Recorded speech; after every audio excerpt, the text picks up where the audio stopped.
अस्सलाम वालेकुम रहमतुल्लाह।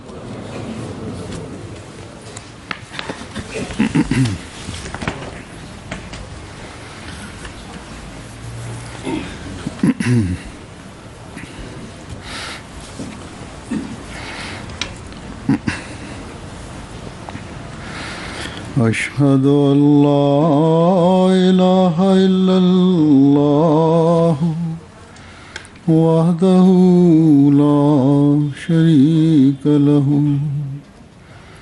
وأشهد أن محمدا عبده ورسوله أما بعد فأعوذ بالله من الشيطان الرجيم بسم الله الرحمن الرحيم الحمد لله رب العالمين الرحمن الرحيم مالك يوم الدين إياك نعبد وإياك نستعين اهدنا الصراط المستقيم صراط الذين أنعمت عليهم غير المغضوب عليهم ولا الضالين وأن المساجد لله فلا تدعوا مع الله أحدا قل أمر ربي بالقسط وأقيموا وجوهكم عند كل مسجد وادعوه مخلصين له الدين كما بدأكم تعودون इन आयात का तर्जुमा ये है कि La traduction de ces versets est comme suit. En vérité, tous les lieux d'adoration appartiennent à Allah. N'invoquez donc personne en dehors d'Allah. C'est un verset de la sourate Jinn. Dans le deuxième verset qui est tiré de la sourate Al-A'raf, il est dit « Dis, mon Seigneur a prescrit la justice et concentrez votre attention correctement à chaque heure et lieu d'adoration et invoquez-le étant sincère dans votre foi à son égard. Tout comme il vous a amené à l'existence, de même vous retournerez à lui après votre mort. »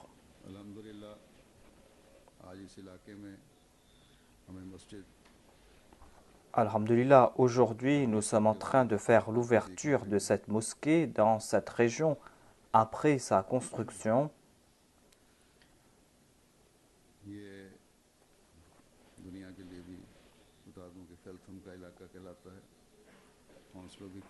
Nous sommes dans la région de Feltham. Hounslow est tout près d'ici. Cette mosquée est la mosquée de la Jamaat de ces deux régions, de la région de Southall, nord et sud. Selon l'amir régional, c'est la plus grande mosquée de la Jamaat de la région. C'est la plus grande mosquée que possède la Jamaat dans la région. Les membres de la Jamaat vont venir pour la prière de Juma et pour les autres prières. Voilà le but des mosquées.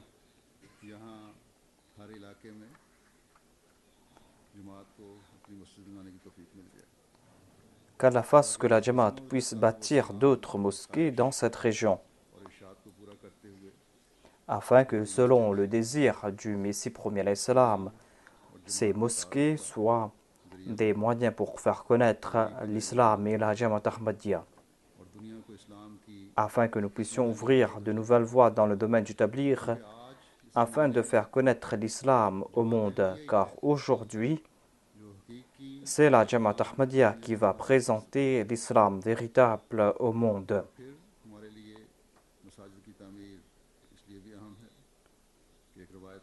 La construction des mosquées est importante pour nous car selon un hadith, Hadrat Aisha radhiyallahu anha a déclaré que le saint prophète Mohammed Mustafa sallallahu alayhi wa sallam a donné l'ordre que l'on doit bâtir des mosquées dans des quartiers ou dans des maisons.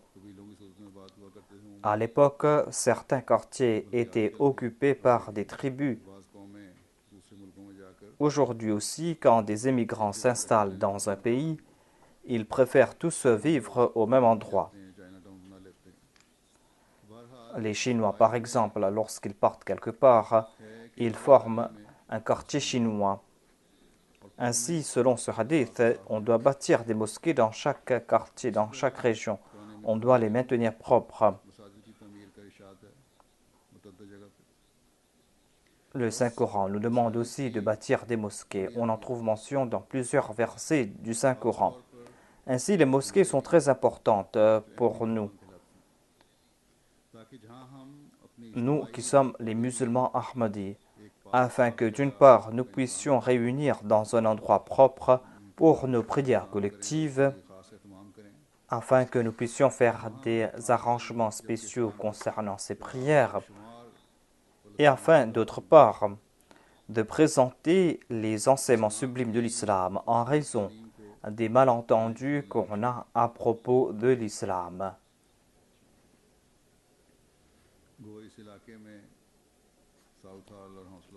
Nous avons des centres dans la région de Southall et de Hounslow.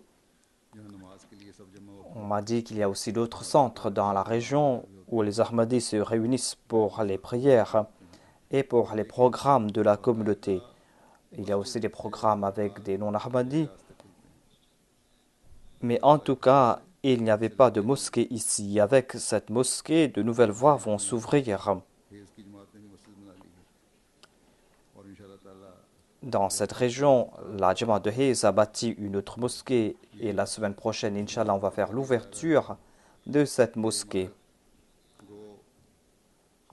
Dans ce mosquée où je me trouve aujourd'hui, ce bâtiment était un bâtiment qui existait déjà. Ce n'était pas une mosquée spécialement conçue. Il y avait là un bâtiment qui comprenait des bureaux et qu'on a transformé en mosquée. Et à Hayes aussi, on a transformé un centre communautaire en mosquée.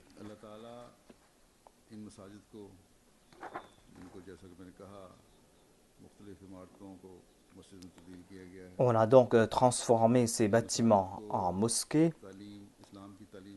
et qu'Allah fasse que ces mosquées soient des moyens pour répandre les enseignements de l'islam.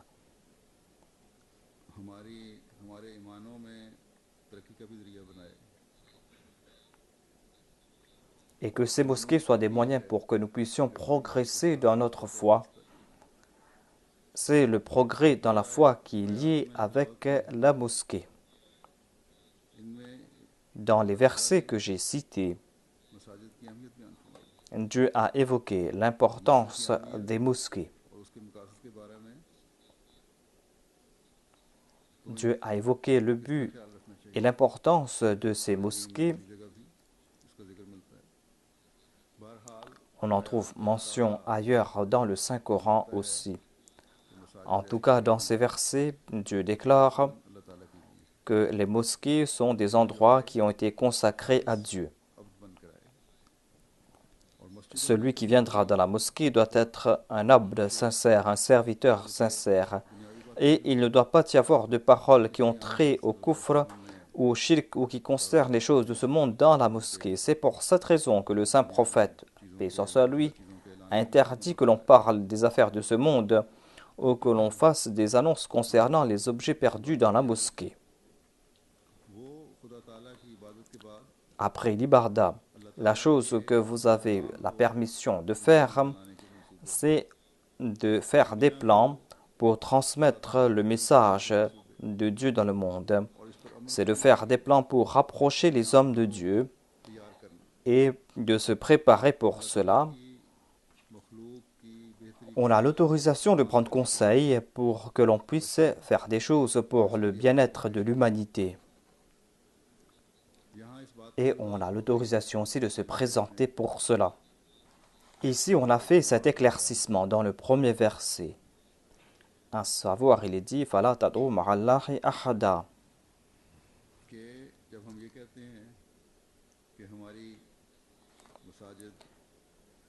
Quand nous disons que nos mosquées sont ouvertes pour tout le monde,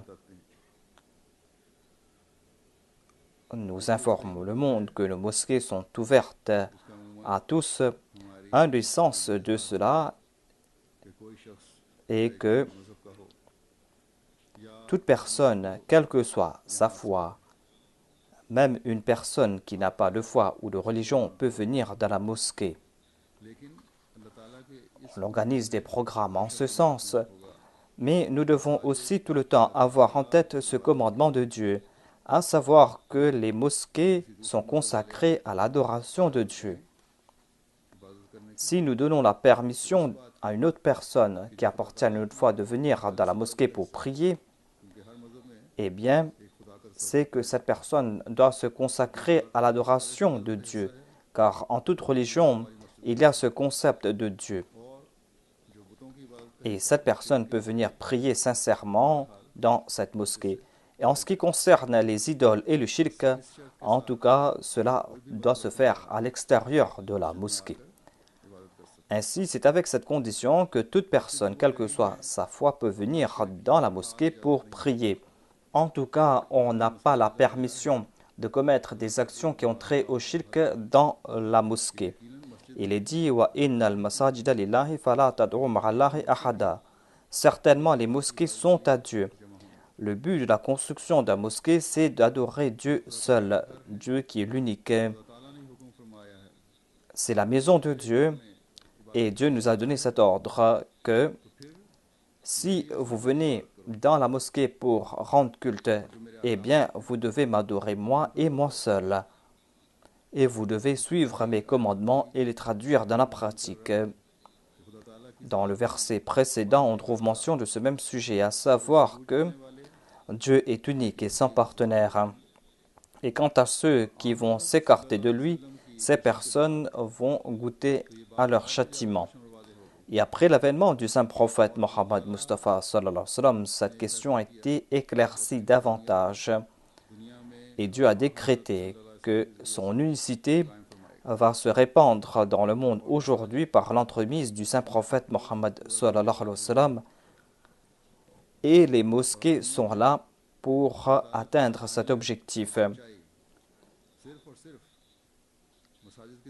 Et maintenant, on va établir l'unicité de Dieu et la vérité uniquement à travers ces mosquées.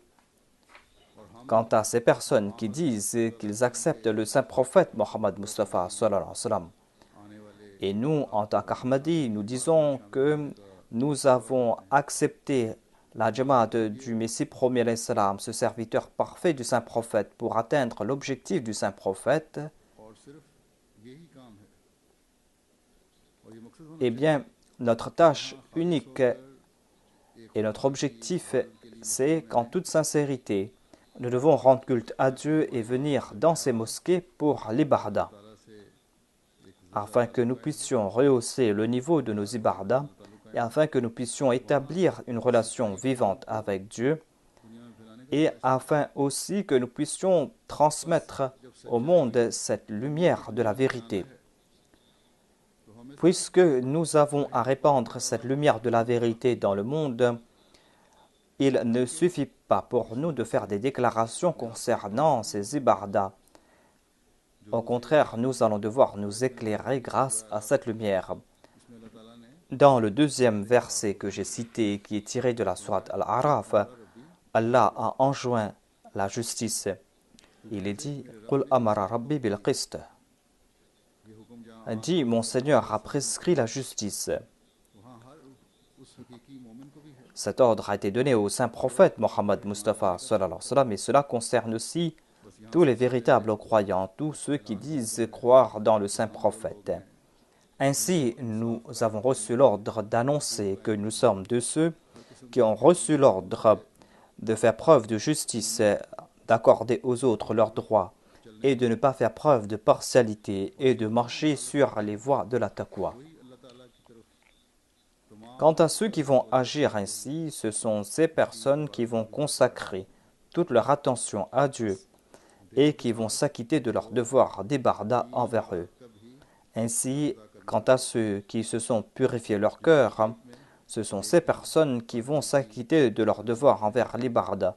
Quant à ceux qui ne sont pas enclins vers les bonnes œuvres, vers la pureté et la justice, eh bien ces personnes ne vont pas s'acquitter de leur devoir envers Dieu, ni ne vont-ils s'acquitter de leur devoir envers les hommes. Si dans un domaine ils font preuve de bienveillance et de justice, on ne va pas voir la justice et l'équité dans d'autres domaines qui les concernent.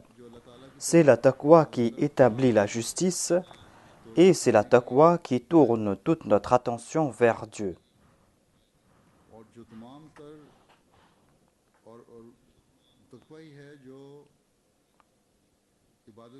Et c'est la taqwa qui nous permet de nous acquitter de nos devoirs envers l'ibad. Allah déclare que quand vous venez pour la prière à la mosquée, si en raison de vos faiblesses humaines, votre attention se tourne vers vos occupations mondaines ou vers vos avantages personnels, eh bien, quand on vous appelle vers la prière, votre attention doit se tourner vers Dieu et doit faire de vous de véritables serviteurs de Dieu. Sinon, ces ibardas, votre présence à la mosquée ne seront d'aucun avantage. Vous avez reçu l'ordre d'implorer Dieu en étant sincère dans votre religion. Il est important donc de respecter les conditions et les commandements de Dieu qui ont trait au niveau que l'on doit atteindre dans l'ibarda. On doit respecter les commandements de Dieu.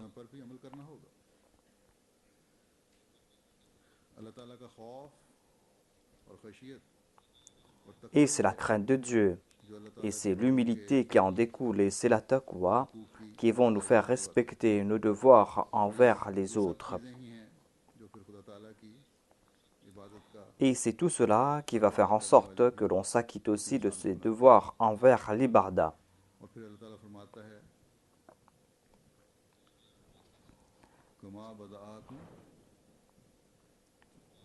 Allah déclare Kama bada'akum ta'udun. Tout comme il vous a amené à l'existence, de même vous retournerez à lui après la mort.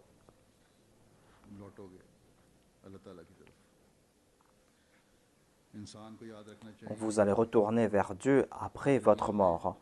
L'homme doit se souvenir du fait qu'il sera châtié ou récompensé en raison de ses actions qu'il a accomplies ici-bas sur terre.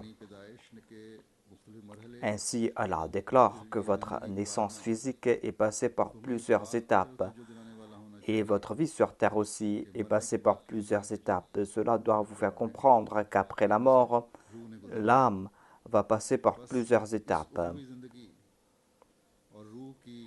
Ainsi, pour votre bien-être dans l'au-delà et pour un bon épanouissement de votre âme dans l'au-delà, vous allez devoir vous soucier de vos actions ici-bas. Ces soucis seront sincères quand vous allez vous acquitter de vos devoirs envers Dieu, de vos devoirs quant à l'ibarda, et quand vous allez accomplir ces ibardas sincèrement pour la cause de Dieu, et quand vous allez faire de votre mieux pour suivre les commandements de Dieu. Au moment de l'ibarda, vous devez avoir en tête que vous êtes face à Dieu. Et c'est en consacrant son attention vers Dieu lors de l'ibarda que vous allez mériter les faveurs de Dieu. C'est là que vous allez mériter les faveurs de Dieu ici-bas et dans l'au-delà. Quelle forme doit prendre ces ibadas sincères? Le Messie premier alayhi salam a répondu à une question de la part d'une personne à ce sujet, à savoir comment avoir en tête l'image de Dieu lors de la prière.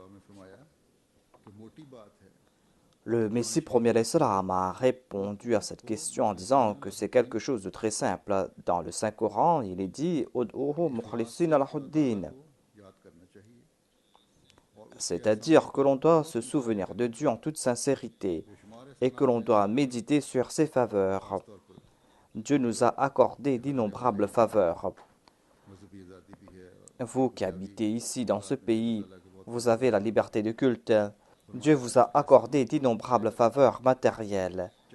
Le Messie premier alayhi salam déclare, vous devez méditer sur ces faveurs. L'on doit être sincère, on doit faire le bien, on doit se tourner vers Dieu et le considérer comme le vrai Rab, le vrai protecteur. Le principe de l'ibarda est que l'on doit se tenir dans la prière comme si l'on est en train de voir Dieu ou bien que Dieu est en train de nous voir. On doit se débarrasser de toute forme d'impureté et de shirk et l'on doit avoir en tête la grandeur de Dieu et la raboubia de Dieu. On doit implorer Dieu par les prières prescrites. On doit aussi implorer son pardon et se repentir. On doit évoquer ses faiblesses afin que l'on puisse se purifier l'âme, afin que l'on puisse établir cette relation sincère avec Dieu et afin de se plonger en l'amour de Dieu. Voilà l'état qu'un croyant doit faire naître en sa personne. Et il doit s'efforcer en ce sens.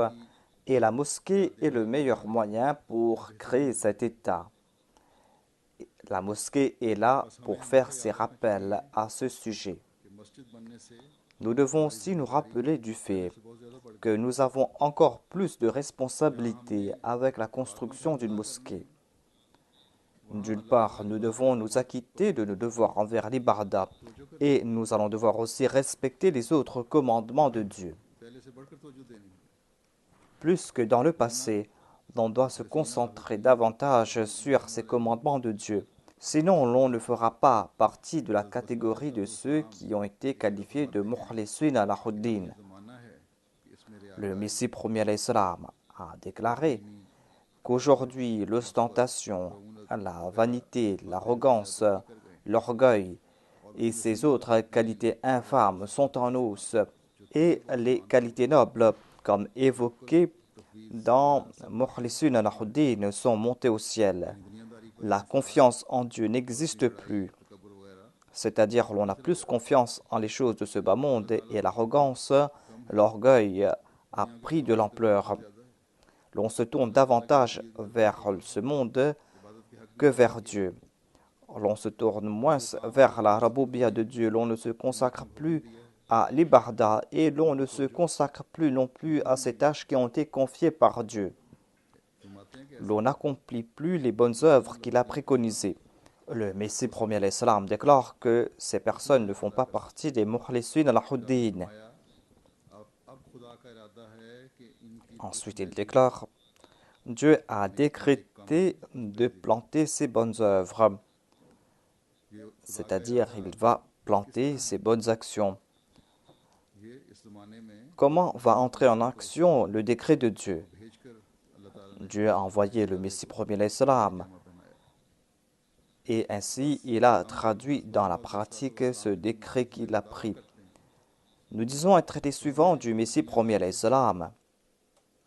Nous devons nous détourner des choses de ce monde, nous devons être sincères envers lui.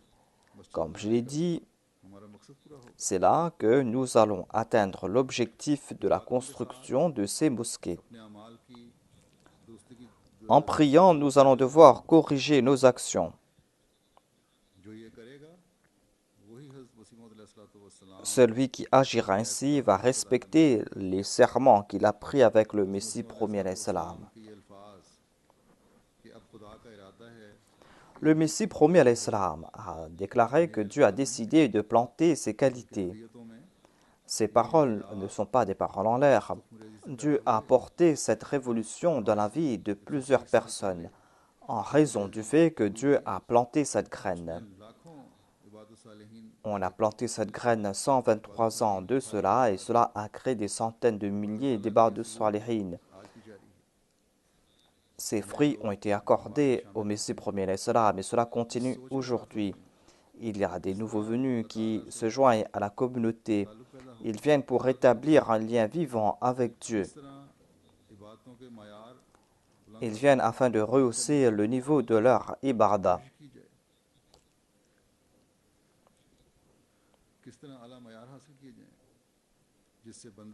Et ils viennent aussi afin d'atteindre le plus haut niveau de la ibadah pour avoir le plaisir de Dieu. La grande majorité de vous qui êtes ici devant moi sont les descendants de ceux qui ont embrassé l'Ahmadiyya auparavant. Vos aïeux ont compris le décret de Dieu et ils ont accepté le Messie premier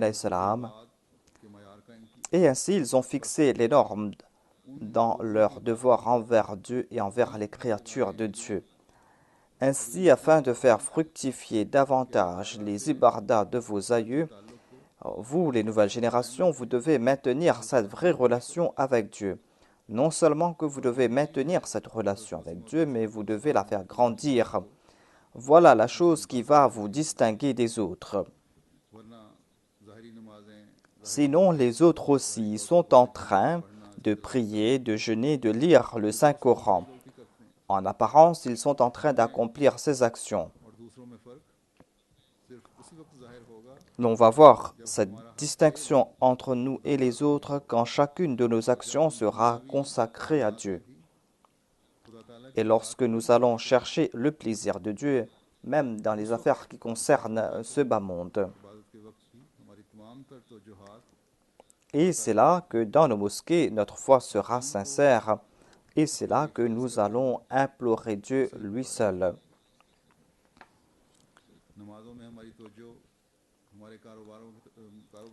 Au moment de la prière, nous n'aurons pas en tête notre commerce ou nos affaires. Nous n'aurons pas en tête notre emploi. Nous n'allons pas penser à assouvir nos désirs personnels. Nous n'allons pas penser à nous venger. Au contraire, on va tout laisser entre les mains de Dieu. On va se prosterner devant lui. Qu'Allah fasse que nous puissions suivre ses commandements de Dieu afin d'avoir son plaisir. Que nous puissions suivre ses commandements que Dieu nous a donnés dans le Saint-Coran. Que nous puissions progresser dans le domaine de la vertu, que nous puissions progresser dans le domaine de la taqwa, que nous puissions éviter les péchés et toute forme d'injustice et que nous puissions faire un djihad contre tout cela. Il ne suffit pas d'éviter ces mauvaises actions, il faut faire un djihad contre cela. Dans le Saint-Coran, Allah a déclaré dans la sourate Al-Maïda وَلَا يَجْرِمَنَّكُمْ شَنَآنُ قَوْمٍ أَنْ صَدُّوكُمْ عَنِ الْمَسْجِدِ الْحَرَامِ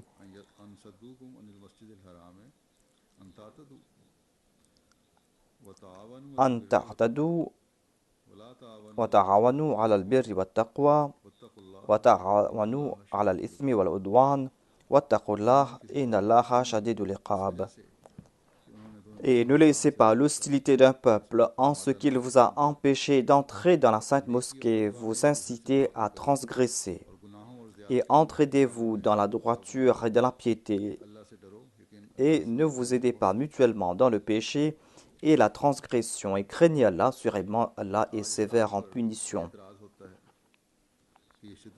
Aujourd'hui, on accuse l'islam d'être une religion qui prône l'extrémisme. Une religion de va-t-en-guerre. On dit que l'islam s'est répandu par la force de l'épée, na'udhu-billah. Et que l'islam a pris l'épée contre toutes les autres religions.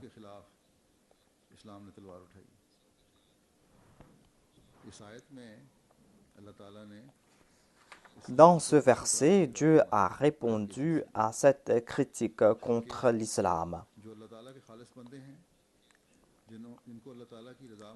Les serviteurs choisis de Dieu qui ont pour but le plaisir de Dieu et dont les ibadah sont pour la cause de Dieu, Ces personnes ne sont pas injustes même envers leurs ennemis.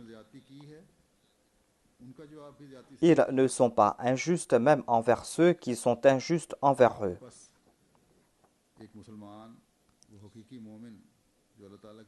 Ainsi donc, un musulman, un véritable croyant, celui qui désire le plaisir de Dieu, coopère dans les bonnes œuvres.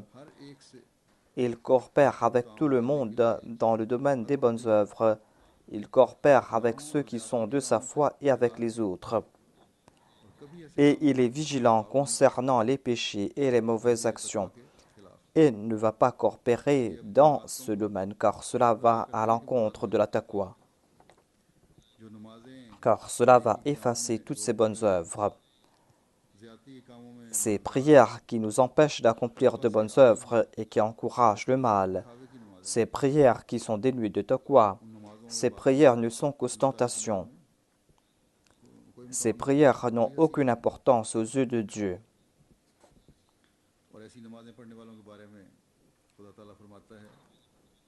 Et Allah a déclaré à propos de telles personnes que Fawailul lil musallin, à savoir que ces personnes seront détruites. Nous avons accepté l'imam de l'époque et nous avons renouvelé notre engagement concernant les commandements de l'islam. Et l'on ne peut s'attendre de l'un d'entre nous qu'il vienne pour prier à la mosquée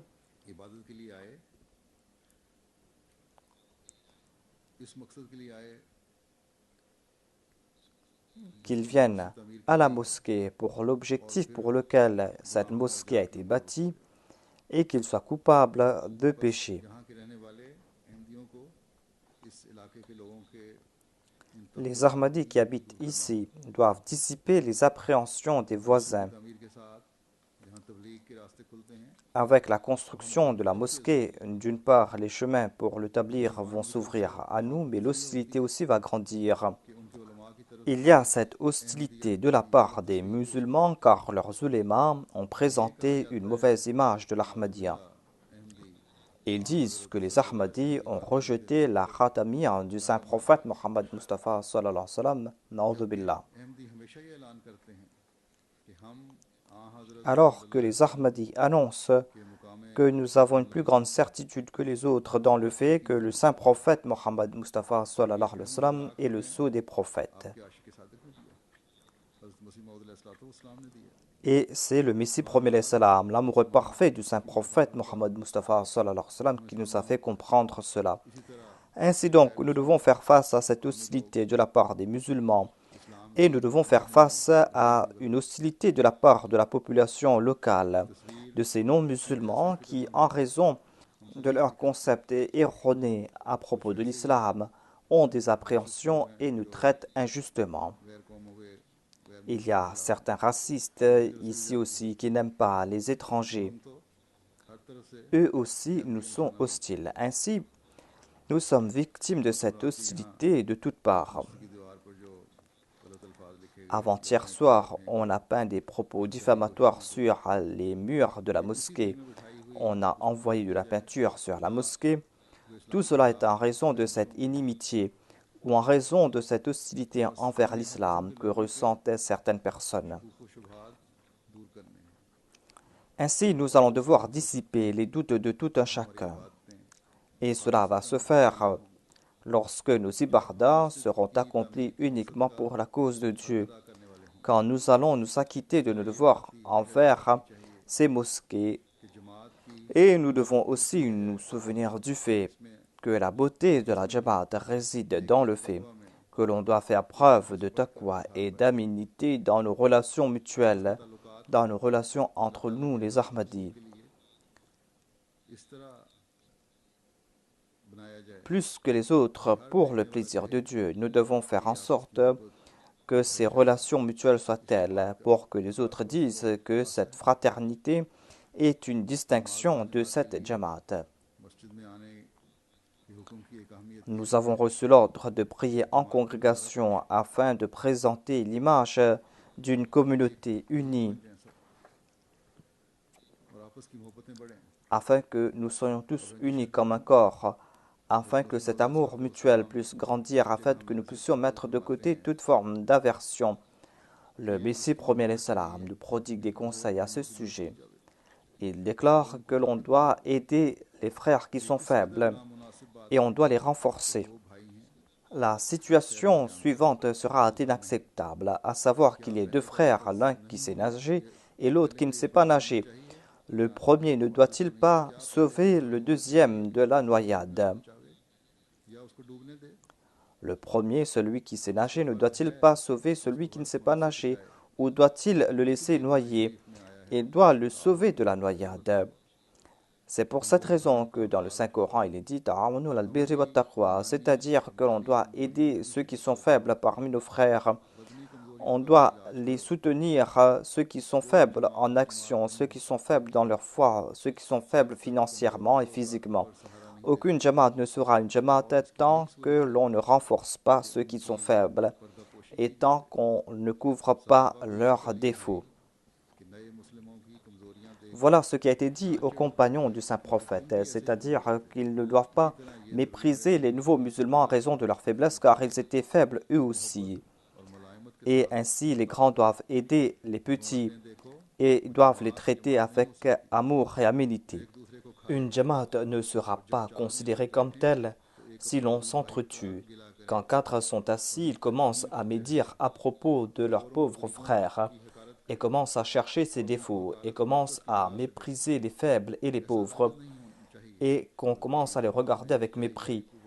On ne doit pas agir ainsi. La force se trouve dans l'unité. On doit créer cette unité et cette unité va créer de l'amour et cette unité sera accompagnée de bénédictions. Pourquoi ne pas élargir le cercle des qualités morales? Cela va se faire lorsqu'on va généraliser les qualités à l'instar de la sympathie, de l'amour et de la générosité. Et parmi les habitudes, la compassion, la sympathie, la clémence doivent avoir prééminence. On ne doit pas se mettre en colère pour des moindres broutilles, car cette colère va blesser les cœurs et va causer des ressentiments. Une jamaat sera une jamaat lorsqu'on ressentira de la sympathie à l'égard des uns et des autres, lorsqu'on va couvrir les péchés des autres. C'est là que nous serons unis et c'est là qu'on sera les bien-aimés des uns et des autres et on va considérer l'autre comme son frère ou même plus. Allah a rappelé cette faveur qu'est la fraternité aux compagnons du saint prophète Mohammed sallallahu alayhi wa sallam. Même s'ils avaient dépensé une montagne d'or, ils n'auraient pas reçu cette fraternité qu'ils ont reçue par l'entremise du saint prophète. C'est pour cette raison que Dieu a fondé cette communauté. Et il veut établir cette même fraternité ici. Le Messie promis était venu afin d'apporter cette révolution, afin de rétablir la taqwa de nouveau dans le monde, afin de former ce groupe de personnes, de ceux qui vont s'acquitter de leurs devoirs envers Dieu et envers les créatures de Dieu, des gens qui vont faire partie des Ibadur Rahman. Ainsi, notre joie ne se limite pas à la construction d'une mosquée. Il faudra suivre le principe des Mukhlisin al-Huddin, être de véritables serviteurs de Dieu. Aujourd'hui, il y a cette course pour le matérialisme. Partout, nous sommes en train de voir cette course pour les choses matérielles. Si l'on atteint ce niveau, l'on va certainement attirer les faveurs de Dieu. Aujourd'hui, par la grâce de Dieu, par l'entremise du Messie premier l'Islam, le message du vrai Islam est en train d'atteindre les coins et les recoins du monde. Ainsi, des non-musulmans sont en train d'embrasser l'islam et font partie des Ibadur Rahman. Et les musulmans aussi sont en train de s'éloigner des innovations, sont en train de comprendre l'islam et sont en train de prêter allégeance au Messie promis. Comme je l'ai dit au tout début, le Messie promis à l'islam est en train de présenter l'islam véritable en étant le représentant du saint prophète Mohammed sallallahu alayhi wa sallam. Avant-hier, dans mon courrier, j'ai reçu une lettre de la part d'un Ahmadi d'origine ouzbek. Il relatait comment Dieu l'a transformé complètement Voilà donc les faveurs de Dieu. Les faveurs de Dieu sur ceux qui sont de bonne nature et qui sont en train d'embrasser l'Ahmadiyya et qui sont en train de se débarrasser des innovations. La traduction de sa lettre est que, au cours de notre vie, nous ignorions complètement certains faits.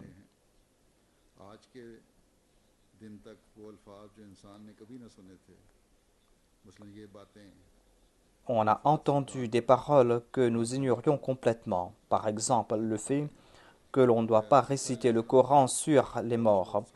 Il est en train d'évoquer ces innovations. Aujourd'hui, nous avons compris que Jésus-Christ est mort. Nous avons étudié ces livres avec patience, c'est-à-dire les livres du Messie premier alayhi salam. Il a étudié ces quelques livres qui ont été traduits dans leur langue. Il déclare que quand je lisais ce livre, la lumière a pénétré dans mon cœur et cela m'a renforcé. Alhamdulillah, après avoir lu cela, nous avons compris que nous étions très loin de la voie de Dieu depuis fort longtemps. Nous vous demandons de prier pour nous, pour que cette lumière et que cette force divine qui viennent de la Jamaat puissent animer chaque particule de notre être. Nous remercions Dieu, car nous nous sommes débarrassés de ces innovations. Nous nous sommes débarrassés de cette vie remplie d'innovations par la grâce de Dieu. Mais si vous visitez notre village, vous allez constater que les habitants de ce village sont victimes de ces mêmes innovations. Ainsi donc, les nouveaux venus sont en train de se débarrasser de ces innovations. Nous, les descendants d'illustres personnages parmi les Ahmadis, nous devons nous débarrasser de ces innovations et de ces coutumes. On ne doit pas se laisser charrier par le flot de l'époque, sinon les nouveaux venus vont nous dépasser.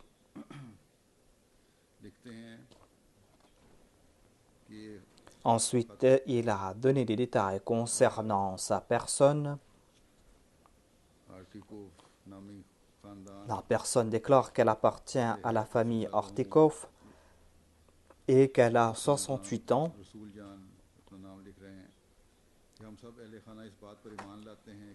Il déclare que tous les membres de notre famille acceptent que le Messie promis est venu et nous désirons être parmi les premiers témoins à ce sujet. Et nous vous demandons de prier pour nous, pour qu'il y ait parmi nos descendants des ulémas et pour qu'il y ait aussi des docteurs parmi nos descendants. Peut-être qu'il y a manque de docteurs dans leur région. Ces ulémas existent déjà parmi eux. Ces soi-disant ulémas, mais ils nous demandent de prier pour qu'il y ait de véritables ulémas parmi eux, de vrais ibadur rahman, des personnes qui vont suivre à la lettre les commandements de Dieu, des gens qui vont s'acquitter de leurs devoirs envers Dieu. Le missionnaire de la région a déclaré que cette personne était auparavant un farouche adversaire de l'Ahmadiyya. Son fils a accepté l'Ahmadiyya. Il a menacé son fils en disant qu'il va le jeter hors de la maison. Mais en 2008, il était présent pour la Jalsa du centenaire du califat. Et au cours de cette Jalsa, il a fait la bayra. Et maintenant, dit le missionnaire, il est d'une grande fidélité envers le Messie premier alayhi salam.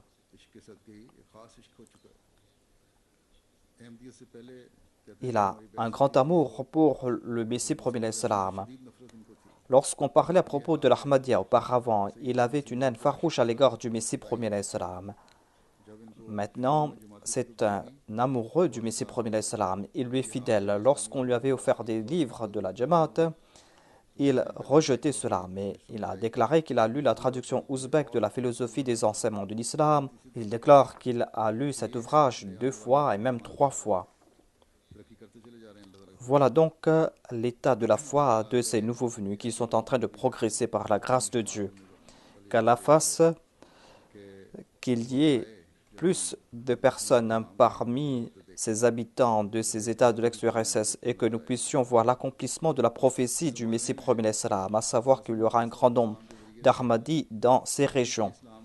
Ainsi, par l'entremise du Messie premier salam, le monde est en train de connaître le véritable islam. dans cette région, la Jamaat n'a pas de mosquée. On ne peut pas non plus prêcher ouvertement, on n'a pas cette permission.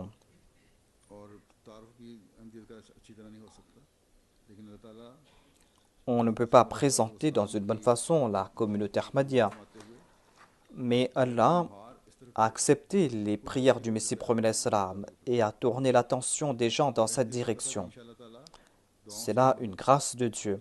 हमें Et certainement, l'Ahmadiyya va remporter la victoire et cela va se faire par la prière.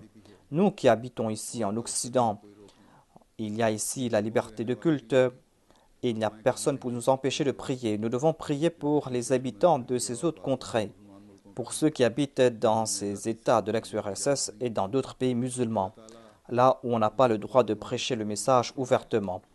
Prions pour qu'Allah enlève ces restrictions et ces obstacles et pour que eux aussi, ils puissent en toute liberté se joindre à la Jamaat du Messie premier salam et puissent construire leur mosquée. लेकिन इसके बावजूद J'ai évoqué ici la liberté de culte, ici dans ces pays occidentaux, mais en dépit de cela, la loi et la commune a donné des droits aux riverains. Et s'ils le désirent, ils peuvent interdire la construction de n'importe quel bâtiment. इजाज़त मिलने के बाद में रोकें डाली गई La commune nous a donné la permission de construire cette mosquée, mais il y a eu des obstacles. Après cela, c'est pour cette raison que la construction a été retardée. On avait annulé le permis de construire. कबूल फरमाया और Mais Allah a exaucé les prières des Ahmadis d'ici. तो हमारे हक में फैसला कर दिया Le cas a été présenté au tribunal et l'affaire a été jugée en notre faveur et la commune a payé les frais du procès. यहाँ के अहमदियों को Ainsi, les Ahmadis d'ici ont eu gain de cause साफ मिला तो इन अहमदियों et ils doivent être reconnaissants envers le tribunal और अल्लाह ताला का भी कि इस फजल पर et ils doivent se prosterner davantage devant Dieu अल्लाह ताला के et être reconnaissants envers Dieu pour cela. इस मस्जिद का Ils doivent se prosterner davantage devant Dieu हकीकी अब बन के अलग et doivent s'acquitter de leur devoir envers cette mosquée en étant de véritables abd. उसके लिए बाकायदा शुक्रगुजारी के लिए बाकायदा मस्जिद में Pour cela, on doit être reconnaissant envers Dieu. Et pour être reconnaissant envers Dieu, on doit venir à la mosquée 5 fois par jour avec régularité. Dans un hadith cité par Hadrat Abu Huraira, il est dit que le saint prophète Mohammed Mustafa sallallahu alayhi wa sallam a déclaré que les anges prient pour chacun d'entre vous. जिसमें Les anges prient pour chacun d'entre vous tant que vous êtes sur votre lieu de prière. कि ऐ अल्लाह उसे बख्श दे ऐ अल्लाह उस पर Les anges disent « Ô Allah, pardonne-lui, ô Allah, aie pitié de lui ». वो लोग जिनके लिए फरिश्ते Chanceuses sont ces personnes pour qui les anges prient. इनकी दुआओं के साथ Ensuite, les prières भी शामिल de ces personnes accompagnent leurs prières मदद करने वाली हैं et ainsi ces personnes attirent les grâces de Dieu. उसका रहम मिल गया Celui qui a eu le pardon et la grâce de Dieu, de quoi a-t-il besoin davantage? उन लोगों में शामिल फरमाए Qu'Allah fasse que nous soyons de ceux qui attirent son pardon, हासिल करने वाले बन que nous soyons de ceux qui attirent aussi sa miséricorde. की तमीर के बारे में भी जो मुझे मालूमात दी गई हैं उनका भी J'ai présenté quelques détails concernant la mosquée तो शुरू में हो गया et je veux mentionner quelques points à ce sujet. इमारत को तब्दील किया गया दफ्तरी J'ai évoqué le changement qu'on a porté dans ce bâtiment. खर्च आया On a dépensé 900 000 livres sterling pour l'achat et la construction de cette mosquée. Par la grâce de Dieu, la Jamaat de Hounslow a contribué la plus grande partie de cette somme. और रीजन ने भी पास जगहों से दूसरी जमातों ने भी चंदे दिए होंगे Il y a d'autres Jamaat de la région qui ont aussi contribué pour la construction de cette mosquée. को शुमार किया जाए Il y a eu 200 contributeurs dans la région de Feltham et de Hounslow. कुल तादाद तो इनकी 600 है तो इस Il y a environ 600 membres ici dans la région. अगर रीजन को भी शामिल कर लिया जाए Ce sont eux qui ont contribué le plus pour la construction de la mosquée. Et si l'on compte la région, en tout, il y aura 400 contributeurs. En tout cas, c'est une très grosse somme qu'ils ont contribué. C'est un très grand sacrifice fait par la Jamaat. Qu'Allah accepte leur sacrifice. जिनकी बड़ी कुर्बानी Il y a 6 personnes qui ont contribué 280 000 livres sterling. ने Il y a une personne qui a contribué plus de 100 000 livres sterling. Il y a les autres qui ont contribué entre 20 et 50 000 livres sterling. Qu'Allah bénisse leurs biens et leurs personnes. À la fin, comme rappel, je dis encore une fois que l'on ne s'acquitte pas de ses devoirs envers la mosquée uniquement en bâtissant cette mosquée ou en contribuant 20, 50 ou 100 000 livres sterling. On ne pourra pas atteindre le but de la mosquée ainsi. Le but, c'est de remplir cette mosquée. Le but, c'est de remplir cette mosquée en se consacrant sincèrement à Dieu et de lui rendre culte sincèrement. Et lorsqu'on sort de la mosquée, ces ibadats doivent avoir un tel effet que l'on s'acquitte de ses devoirs envers les serviteurs de Dieu et que l'on progresse dans la vertu et dans la taqwa. C'est ainsi que nous allons nous acquitter de notre devoir envers le serment d'allégeance. Qu'Allah nous en accorde la possibilité. Je vous présente aussi une requête de prière.